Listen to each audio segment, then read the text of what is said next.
title, as noted, is Why Jesus Loves Novels. Let me confess at the start that I've never met Jesus, and I don't actually know that he loves novels, let alone reads them. But if he does read them, I suspect this is why he loves them. That's what I'm going to say. Do you remember the first real grown-up book you ever read, from beginning to end? The first book that, unlike the Hardy Boys or the Three Investigators, was meant for adults. Do you remember how old you were? How heavy it was? Do you remember the cover? In 6th grade, I read my first two grown-up books at the same time. I read the Book of Mormon all the way through, and I read Frank Herbert's sci-fi classic, Dune, all the way through. The Book of Mormon was bound in a stiff brown imitation leather as part of a triple combination, not pictured here. Though if you were a lucky one who had one of those gold-covered paperbacks in your house, you remember that fondly. Dune, on the other hand, was fat, yellowed mass-market paperback from my brother's collection of books, and the cover was printed in dark blues, browns, pinks, and blacks, dominated by sweeping alien dunes of sand. When he handed over the book, my brother took pains to impress upon me that Dune was, quote, the best science fiction novel ever written. I received it from his hands with reverence, and I took up the hard work of reading it with devotion. I read both of those books for the first time at the same time. I've been reading the Book of Mormon ever since, but just last month I read Dune again for the first time in maybe 20 years. I'd forgotten a lot of details. Reading it again was harrowing, revelatory, and a bit embarrassing. Rereading Dune, I felt like my mind's veil, the veil that conceals from me the hidden inner logic of my own psychic economy, had been pulled back for a moment. And behind that magic curtain, Dune. From the start, I've been keenly aware of how thoroughly the Book of Mormon has colonized my heart and mind, of how profoundly my life has been appropriated by it. But it really wasn't until a couple of weeks ago that I began to appreciate the size and depth of the emotional and cognitive crater that Dune had left in my 11-year-old mind. Anyone who's read anything that I've written knows that there are only a handful of ideas that interest me. There are only a handful of ideas about religion that have shaped all of my work in philosophy and theology, and I circle back to them again and again. And it turns out, all of them are clearly and explicitly central to Dune. Dune, it seems, is for me a kind of primal scene. I don't think it's an exaggeration to say that without quite knowing it, I've spent the last 30 years thinking about Dune and trying to replicate Dune. I suspect that I have essentially spent the last 30 years subterraneously treating Dune as a secret key to understanding my own religion. For better and worse, Dune and the Book of Mormon are hopelessly tangled up in my 11-year-old mind. Well, what is Dune? If you haven't read it, how would I describe it? Dune is, in essence, a long, philosophically sophisticated meditation on what it means to be a Messiah. Herbert intentionally designed the novel as a living, breathing, complex staging of what a real-world Messiah would look like. And I'm not going to offer an actual reading here, but let me just note 3 key ideas that are central to Herbert's staging. 1, Herbert sees the expansion of consciousness, especially the disciplined work of training and refining the raw human capacity for just plain paying attention, as the key to a messianic condition. In retrospect, it seems obvious to me that my own practical and theoretical interest in contemplative practices grew directly from my reading of Dune. 2, Herbert sees this messianic expansion of focus, attention, and consciousness as intertwined with family and genealogy. Messianic consciousness is, as he puts it, a race consciousness that wakes up to itself as the nexus of past and future genealogical threads that define the human race as such. Without realizing it, I think Herbert's articulation of a genealogical consciousness has long been my template for understanding Joseph Smith's genealogical account of salvation. And 3, Herbert's approach to religion is profoundly pragmatic. He simultaneously treats religious forms and prophecies as intentionally cultivated fabrications, and nonetheless as real and realizable. On his account, the Messiah is both a fiction and a reality. All the messianic prophecies have been, to some degree, cynically fabricated and propagated by the powers that be. But, and here's the thing, these prophecies still come true and overturn those same powers. Perhaps I'll come back to these particular themes another time. But today I just want to use this personal discovery to reflect on the power of fiction itself. And in particular, I want to reflect on the theological power of fiction. If this paper has a thesis, it's this. Theology, especially the academic kind, should be practiced as a form of fiction. Or try this. Academic theology, that is, theology as scholarship, is best understood as a kind of science fiction that extrapolates from what is currently given in order to explore the full shape of the messianic powers that are only partially expressed at present. Or to borrow a phrase from Marilyn Robinson, academic theology is like excellent hard science fiction writing in that both, quote, flings some ingenious mock sensorium out into the cosmos so that it can report back what it finds there, end quote. On my account, then, academic theology generally practices what, following Francois Lavruelle, we might simply call Christofiction, a kind of fiction that frames hypothetical scenarios for the sake of mapping Christianity as a power that has only been partially expressed in both the past and the present. So in general, on my view, theology should treat religion as a power rather than as a thing. On my view, all actually existing things are just the presently exposed face, a presently exposed sliver of the power that they really are. We might say then that I'm aiming in a philosophical vein to avoid the problem with those professors that Christ outlines for Joseph Smith in the first vision.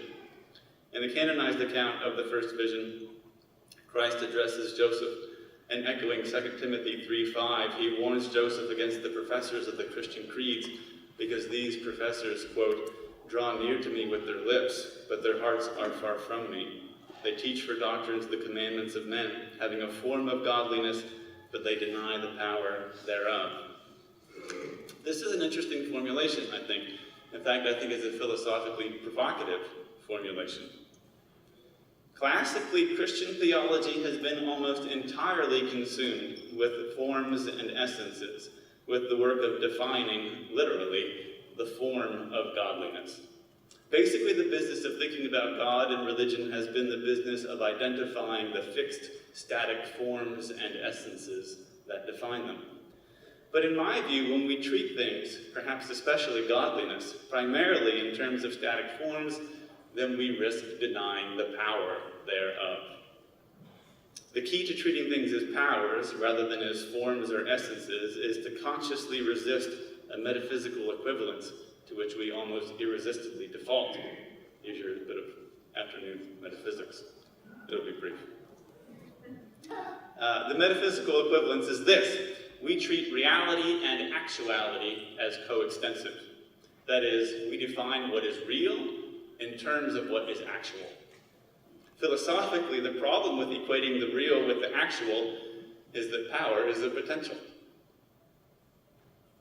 Power aligns with potentiality, not actuality. A power that is wholly actual is no longer a power, because all of its potential has been exhausted. And moreover, if reality is defined in terms of actuality, then power, as potentiality, is not real. Or it is real at best only in an attenuated, derivative way. By default, Western metaphysics has traditionally treated power as a function of formal properties, and it has ontologically subordinated potentiality to actuality. But my question is this: what would it look like to describe power in its own right, what would it look like to treat power, even when it is inoperative, even when it is unactualized, maybe especially when power is inoperative and unactualized? What would it mean to treat power as nonetheless fully real? What would it look like to treat power and potentiality as coextensive with reality, and then in turn treat actuality as itself just a derivative local expression of a given power? One model for describing power as such is what Gilles Deleuze calls the virtual. Virtuality names a structured space of possibilities, a given power with a specific shape that is real and definable, even if it is not by definition reducible to what is actual. Let's say then that as a Christian theologian, what I specifically want to investigate is the power of Christ. That is, what if I want to investigate Christ as a power? If so, then I will clearly need to take into account the available description of what Christ has actually done in the past and what Christ is actually doing in the present. Right? I'll need history, I'll need sociology, I'll need psychology, etc. But that's not enough. If I limit myself to what is actual, then the power of Christ will only have been sketched in the barest and thinnest way. Rather, to address the power of Christ as such, I need to treat these descriptions, historical descriptions, sociological descriptions, as just preliminary data points that reveal something essential about the virtual structure of the power of Christ. Then, working from these descriptions, the theologian can work tentatively and hypothetically to construct fictional simulations, as a hard science fiction writer would, extrapolating from the present a fictional scenario, that can then be explored in order to help flesh out the shape of Christ's power. The structure of this virtual space can be mapped both by way of actual historical events and by way of fictional simulations. If truth is a description of what is real, and two, reality is not reducible to actuality, but must also take into account the structured powers and potentialities that give, shape, and reshape what is actual, then truth itself can, and perhaps must, include not only history, but fiction. Let me repeat that claim. Truth itself must include not only facts, but fictions, in order to offer a full account of what is real. Or we might put it like this. Theology is about what is real, even if reality is only partly determined by what is actual. Why is it only partly determined by what is actual? Because power is real, and power is, by definition, not actual. Theology must work not only by way of representations, but by way of simulations. How about a case study? I want to consider then a case study in theology as Christofiction. Let's take Ted Chiang's short story, Hell is the Absence of God. You can find this story in the book Stories of Your Life and Others, a collection that also includes the short story upon which last fall's excellent sci-fi movie, Arrival, was based. Did you see this? Everyone saw this? Surely it's good theologians that you are. In Hell is the Absence of God, Chiang posits a world where angelic visits are common.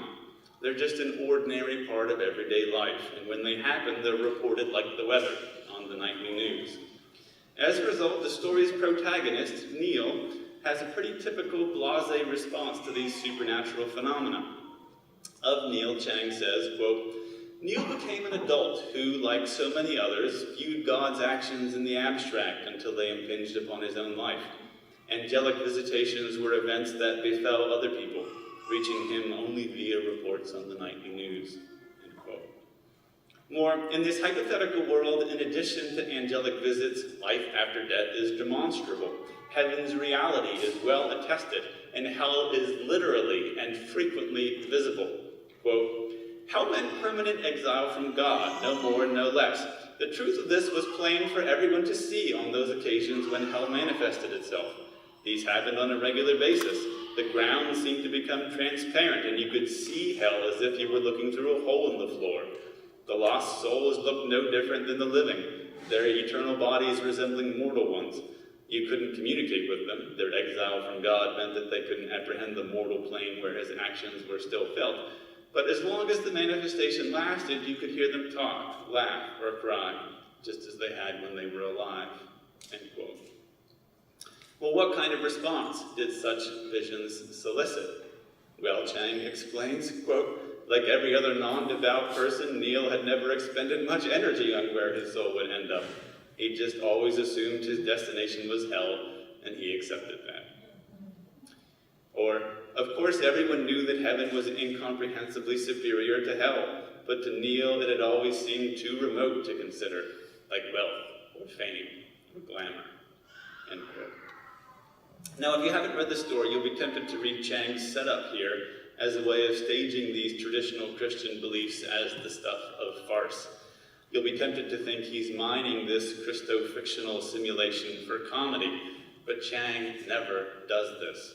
He's never kidding, never winking at the reader, and never making fun. The brilliance of this story is grounded in the fact that Chang always plays it absolutely straight. Chang's Christo-fiction is dead serious. He wants to know what would really happen. How would people really act and react if the basic elements of a Christian worldview, like the existence of angels in heaven and hell, were obvious, commonplace, and verifiable? And on top of all this, in Chang's story, God's own existence is not in doubt. That is to say, in summary, that the basic outlines of Western, mostly Christian monotheism are here an uncontested fact. What difference does this make? The temptation is to think that as a result of this knowledge, everyone would surely straighten up and fly right. The temptation is to think that with this knowledge, the big questions of human existence would finally have been settled. But this isn't what happens at all. Just the opposite. Even with this knowledge, all the same basic human problems remain in play. It's true that Chang's Christo-fiction gives the world's governing theological frame a kind of verifiable clarity and definition that our world lacks. But Chang suggests, for the most part, that kind of frame isn't decisive. It doesn't decide for us what we might hope it would decide. Even in this scenario, people are still people. Oh, I missed a slide. That's fine, it wasn't that great. Even knowing what they know, some people are religious, some are indifferent, some are distracted, and some are rebellious. People are still busy working, shopping for food, mowing the lawn, falling in love, having children, and mourning the loss of loved ones. People are still preoccupied with themselves, and they're still firmly rooted in the very local troubles and pleasures of life. And even when they know these supernatural facts, people still have to bear responsibility for deciding what these facts mean. People still have to decide how to live in response.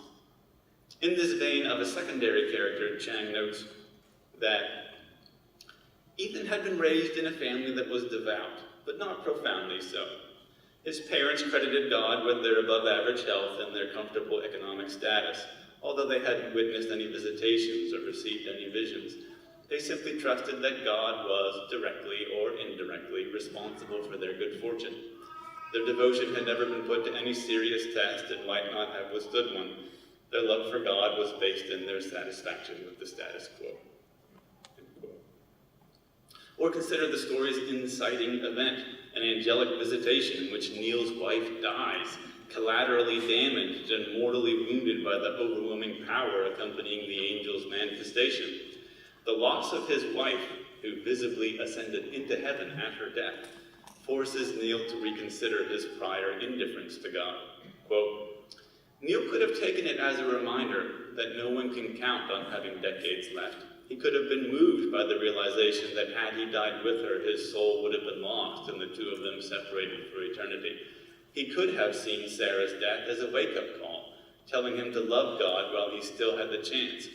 Instead, Neil became actively resentful of God. Sarah had been the greatest blessing of his life, and God had taken her away. Now he was expected to love him for it. End quote. In this sense, even with angels flying around, God's existence verified, and windows regularly opening onto hell, the the world is still basically the same. Chang's serious staging of this simulation is provocative, but my gut says that Chang is almost certainly right about this. It seems obvious to me that definitive revelations of a supernatural order would certainly cause an initial stir, but that in short order people would digest the news and go back to the business of living their ordinary lives. Consider, for example, the Book of Mormon. What would change?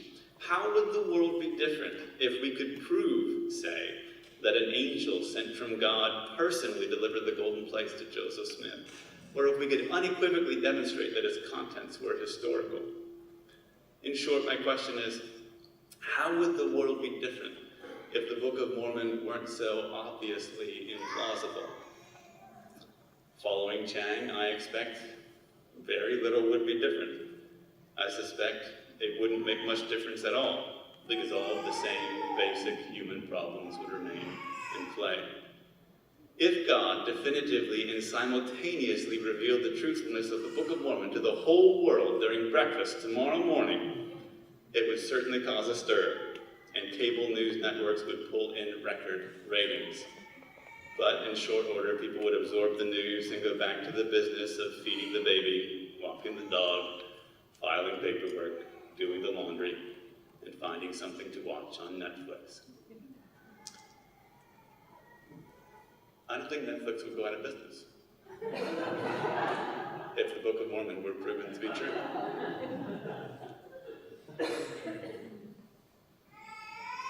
Does this mean that people are, in general, irredeemably hard-hearted and stiff-necked, just congenitally indifferent to the miraculous? Maybe. But even if we are, I don't think that's our main problem. In fact, I would argue that we should not understand our inevitable reabsorption into the ordinary as in itself a way of avoiding God or what's at stake in religion. Rather, I think that our inevitable reabsorption into the ordinary is, in fact, an indication of where all the real religious action is at. That is, it's an indication of where the real drama of life and salvation unfolds. Even if I could see hell through the tile of my kitchen floor, even if I had authenticated video of Moroni delivering the plates to Joseph Smith, even if I regularly entertained angels or had confirmed sightings of God, all my basic human problems, that is, all my real religious problems, would remain the same. Unable to verify the Book of Mormon's historicity, I'm faced with a certain set of deeply serious religious questions about how to love both my neighbor and my enemy. But even if I could verify the Book of Mormon's historicity, I would still be faced with that same set of deeply serious religious questions about how to love both my neighbor and my enemy. I'd still have to manage the hard work of suffering all the love, indifference, beauty, and entropy of everyday reality. In short, I'd still have to live. And those decisions can't be made by anyone but me, on the ground, in real time, as I handle the most ordinary troubles and pleasures of life.